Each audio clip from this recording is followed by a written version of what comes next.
art doesn't have to be painful. Work doesn't have to be painful. We can all come together and there can be community at places like these that help support each other and lift each other up.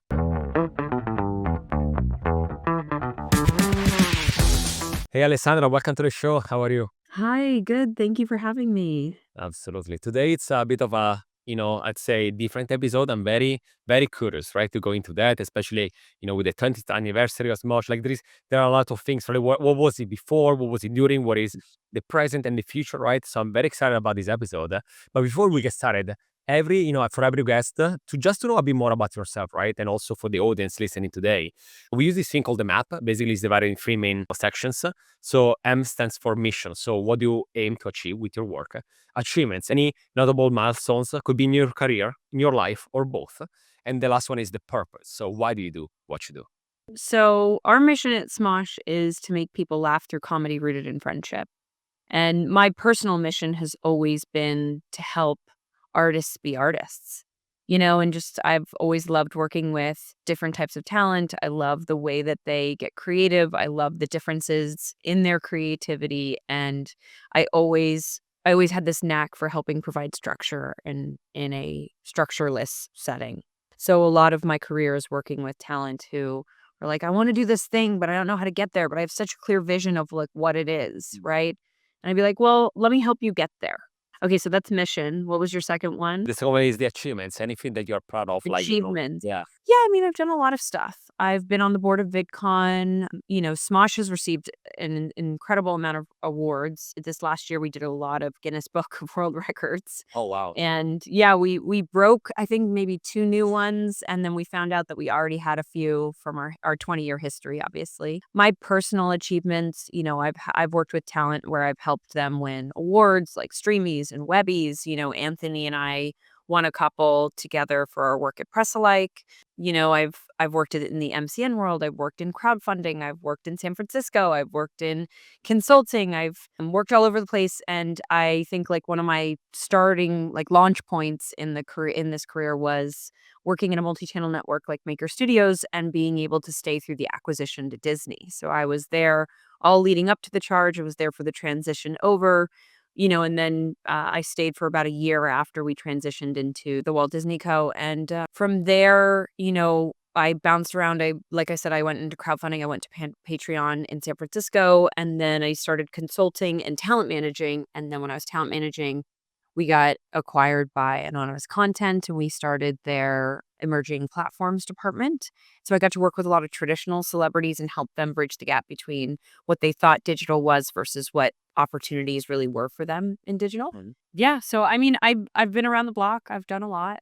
So that was Yeah. So we got achievements. through mission, achievements. The last one is the purpose. So why you do what you do? My purpose, I think, like outside of Smosh's purpose, which, like, again, I'll just restate, our mission statement is to make people laugh through comedy rooted in friendship and connection, right? So my personal purpose definitely helped drive that mission statement.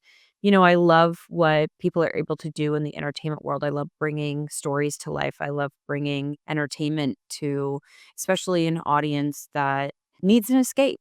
I think right now, life is heavy. What we're dealing with in the world, what we're dealing with in the economy, especially just in the United States. People are paycheck to paycheck. And I think like the one thing that we all look to during good and bad times is art, Mm. right? And people's art is so vast and ever changing and different and beautiful. And I love to bring to light the art that I think might not get seen if people don't help. It's a community effort just like anything else. And so when I think about my purpose, I think about helping people's comedy, helping people's art, helping people's entertainment of all kinds be heard, whether that's platforming it or whether that's sharing it, on social media in any way, or even just helping it make money so that people can make more art, right? If you can pay your bills, then you can you can do more of what you're passionate about. And so, yeah, that's where my purpose and drive comes from is wanting to create things with really talented people, help bring it to life, help make it sustainable. And I think like part of that is also driving a way that things can be better, right? So consistent growth, consistent reflection, consistent accountability, things like that. So, like, art doesn't have to be painful, work doesn't have to be painful. We can all come together and there can be community at places like these that help support each other and lift each other up. And that's not just in sharing things, that's also in like providing a living wage and providing work-life balance you know, and making sure that there are boundaries and breaks to avoid burnout. So things like that, right? So I think like with that, I'm kind of always charging to make things better, however they can be. Yeah. Absolutely. No, no, I mean, it makes sense, right? From the, what do you say, like the importance of art and entertainment, the importance of being able to sustain yourself with that, to learn from that, to reinvest, grow, and so on, right? It's a lot of different topics that we also shared in previous episodes. So we'll love to also hear more about that. But let's start with the 20th anniversary, right? Just I think Yeah. last November, right? Celebrated that huge milestone. Especially what I say all the time is that I say this all the time.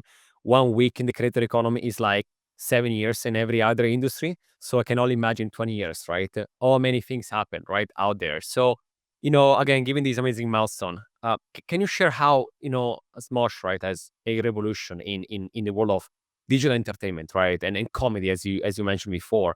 And also overall on the creator economy. Like I'm very curious what was 20 years ago and what Yeah. now. So Smosh started as a website and kind of like a community forum. So it started as a place for Anthony and Ian to connect with their friends in high school and, share messages, probably a little bit of like high school gossip and drama and stuff, but quickly became the website where they decided, let's make some video content, let's share it with our friends. They're here on our website, right?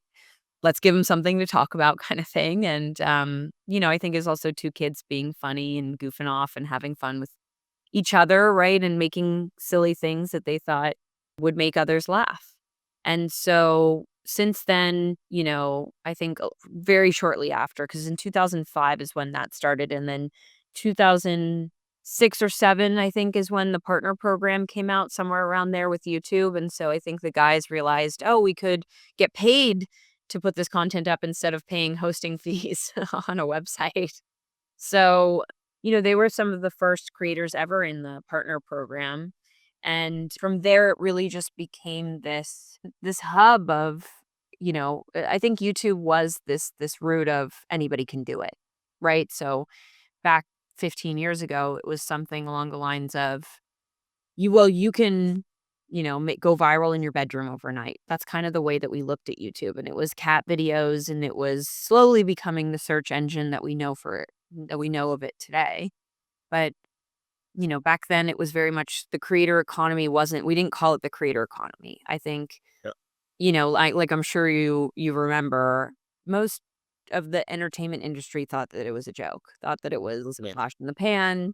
Yeah, with, like, that one guy from YouTube, who cares, right? And, still today we see in media some of those typecast things where it's like, some procedural drama has, like, influencer episode where, like, the influencers do something that gets them in trouble, and then the main characters of the TV show have to go clean it up, right? Whatever. So we still see some of that stereotype, if you will, in today's media. But what it's become is a full-fledged media industry, right? So I don't really see a difference between traditional and digital anymore.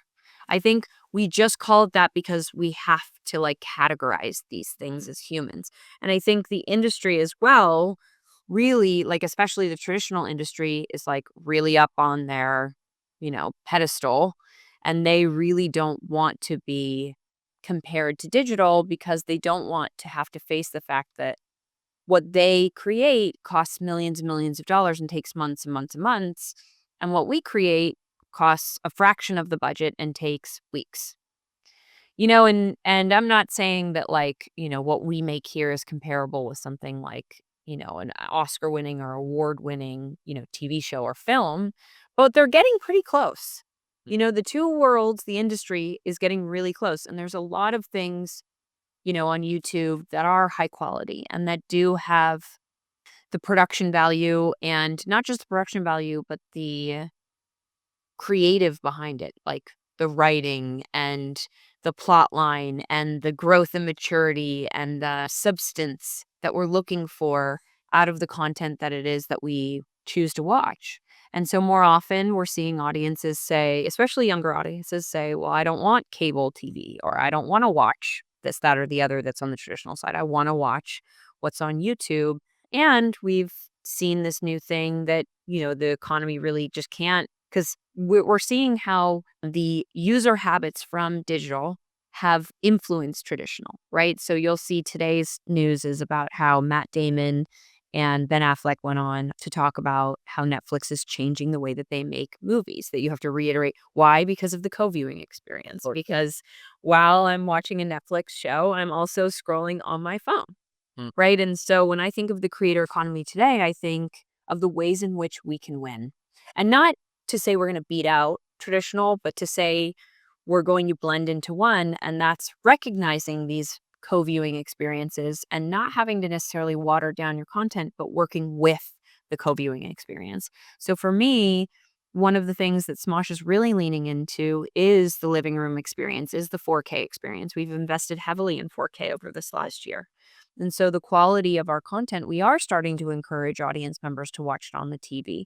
And the best part about that is while they're watching something in 4K on their TV, that's Smosh, they can also be commenting on their phone and liking and sharing and being a part of the conversation on their phone while they're watching. And that's something that I think traditional can embrace, right? We can teach them something the same way that they can teach us something, and so today's creator economy is starting to embrace the writers and directors and producers of the traditional world who don't have that much work because traditional is struggling in, different ways. So in all these ways, I see the creator economy becoming the entertainment industry, right? And it's there's too much gray area now. It's really hard to delineate between the two, and I think as much as some people may want to keep a gap, I just don't think that there's a choice anymore. I think that the future of the creator economy is clear. Mhm. It is the entertainment industry, and we are morphing into one. Hey, if your brand is ready to grow, we are here to help. At the Influencer Marketing Factory, we run full service influencer campaigns that actually move the needle. We handle everything: creator identification, campaign strategy, contract, shipping, logistics, you name it. We have supported brands of every size, from world recognized Fortune 500 companies to ambitious DTC startups. And with our in depth ROI tracking, you always know what's working and why. Just visit the influencermarketingfactory.com to learn more and get started. Very interesting. And still on this, you said about, the 4K TV together with the experience of real-time commenting and sharing, right? In addition to that, also, between this line and these differences between the digital entertainment, right, and Hollywood, more of the traditional celebs and everything, I also can think of the fact that if you see and you watch a movie or a TV show, yeah, you can comment, right, on social media, but this comment goes to, like, on the internet, right? Maybe the producer are not even gonna read them. While a YouTuber or a team of, like, behind the YouTube, I'm pretty sure that you read the comments, you understand what people want to see, right? Tell me a bit more about how do you also use the fandoms, the community behind, right, the audience to really understand what type of content people would love to see.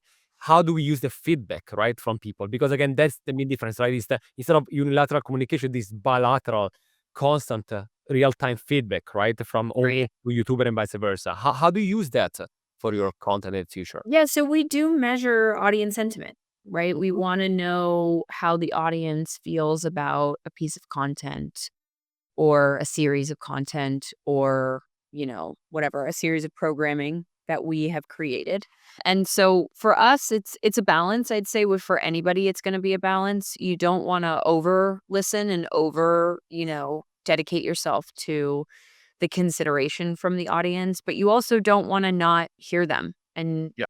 and ignore them, right? Like to us, I think we care about the overall sentiment and reaction. So a good example for us is this last Friday, we just had a live show. We just did Smosh Hospital, and there's audience reactions and people in the chat. It's a ticketed live event. So you watch the stream by paying for a ticket and then you host it on your computer, right? And people can leave comments there, but I don't just look there to see, because if somebody bought a ticket, they're much more likely to say, this is great because they spent money on it. Of course. Then, I want to know both sides. And so we check everything from like Twitter and Reddit to a certain degree, not often and not daily, but We check them maybe like weekly, monthly to see like what's the conversation generally around something. And so we'll check on like Smosh Hospital ticket sales, right? Mhm. People will comment on price points, and then we will see what the reaction is, on the actual content. And did they like the cast members, and did they like the characters? How about the stunts or the bits that we did, right? Like we also find ways to get them involved. So like we have them vote on different choices, and we also have them submit like Mad Lib stuff sometimes ahead of time so that we can throw gags at the actors, at our comedians while they're live. And we're able to see the show is very well received. The show is widely well received. We had, one of our highest viewerships on a ticketed live event in a very long time, and the sentiment was extremely positive. That's important to us. We want to know that what it is that we're delivering is received well, and we want to know that we are investing in the right properties. We want to know that we're investing in the right talent, right? So sometimes the audience will highlight a particular comedian's work, and it wouldn't have stood out to us before, right? Maybe we're like, oh, this was a great episode. And, the talent was firing on all cylinders. And then we see the audience reaction. It's like, oh my gosh, so and so had such a funny moment, blah, blah, blah. And that helps inform, what highlight clips we'll distribute on social, or, how we pitch the show to advertisers and things like that. So, like, it's a very symbiotic relationship. But like I said, it's all with a grain of salt and balance because, Yeah. the audience doesn't know everything happening behind the scenes. They don't know some of the Mhm. business decisions that we have to make, or like the availability or the production lifts or things like that. So sometimes they don't know what they're asking for, and or they don't understand the implications of something that they might say. So they might say like, we love Smosh Hospital so much. We wish you guys would do this all the time. Well, it's a very expensive show to put on. So I wish I could do it all the time too, but I don't have the budgets to put it on, every month. And there are other audience members that would say, I can't afford to buy a ticket every single time. So we want to make sure that our ticket prices are affordable and approachable and accessible, right? We want to make sure that the programming we're delivering is strong and going to resonate well with our audience. We want to make sure that we're investing in lifting up cast members that are doing a great job, and making sure that they're also taking their platform seriously, and not taking for granted the excitement generated by that audience, but also are able to launch their own independent projects and careers from it, right? So everything's a bit of a balance, but it all feeds into each other. And I think when you find your own balance, it can be a very beneficial relationship, as long as you understand that there's something you can't make everybody happy all the time, right? My goal is not to make everybody happy all the time.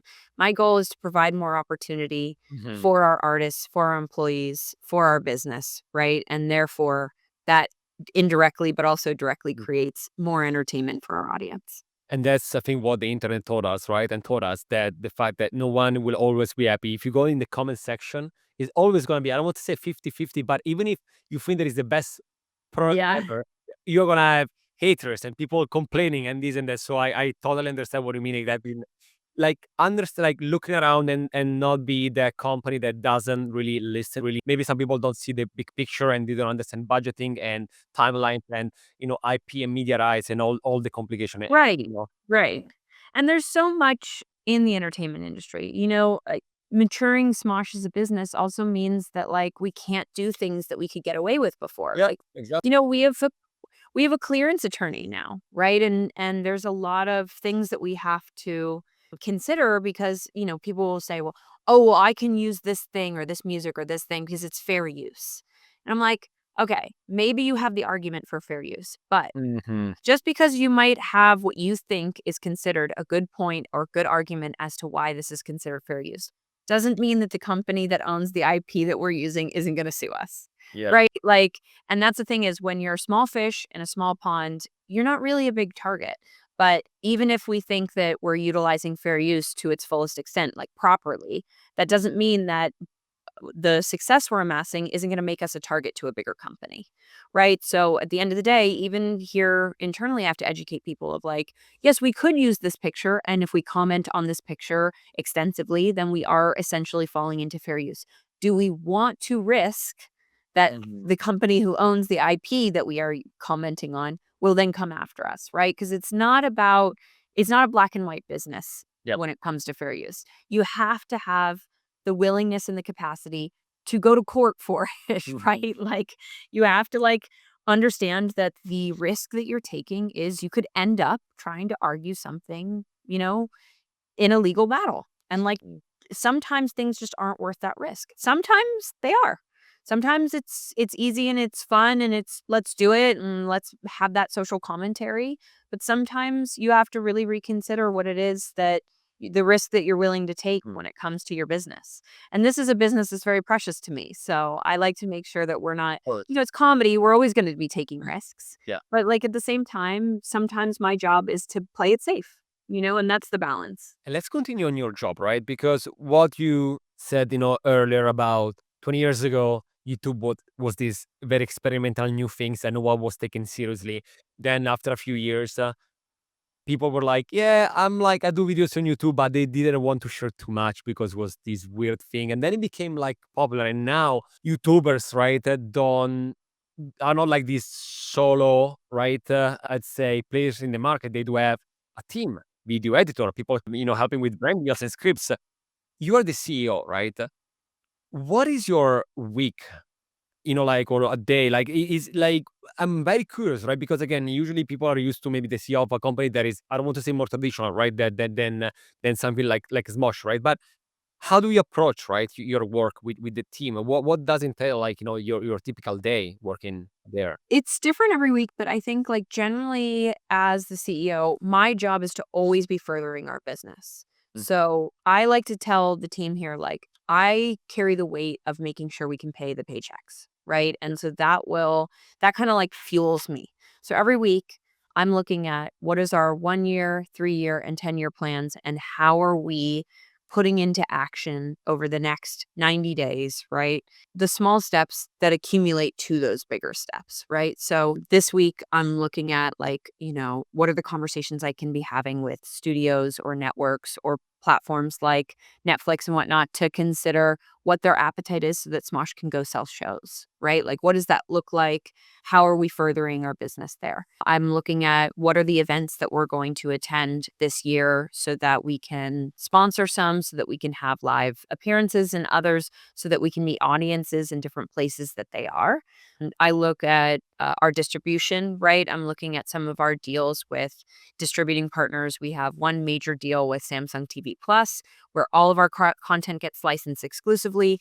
And then we have the platforms that we work with to repurpose our YouTube content onto social platforms like Facebook and Snap so that they can be monetized. So some of that we have a team internally, but there's another half of that that's a big portion that we work with an external team with, right? And then we just did payroll last week, right? So I'm making sure, do I know what our payroll amount is? Do I know?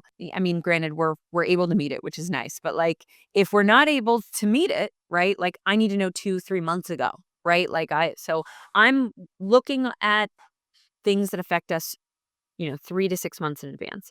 But I'm also starting projects that affect us 3 to 6 months in advance. So, sometimes even a year in advance. If we sell a TV show this month, you're not going to see that TV show for 6 months, maybe even a year.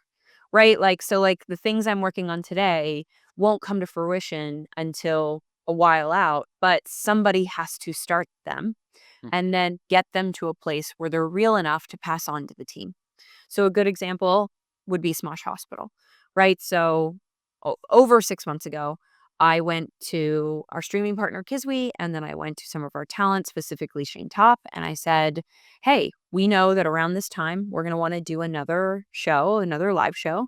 So we have to plan for a date for that." So I get Kiswe and our production team together, start planning for dates, and I went to Shane and I said, "They're really not going to be able to get much done until we have a script for something like this. This is your original idea, and I know you had a theme for it. Let's set you up with a writer." So we do the deal to set him up with a writer, and George Primavera, who works with us often on a lot of our Dread formats, came on board to start writing the show.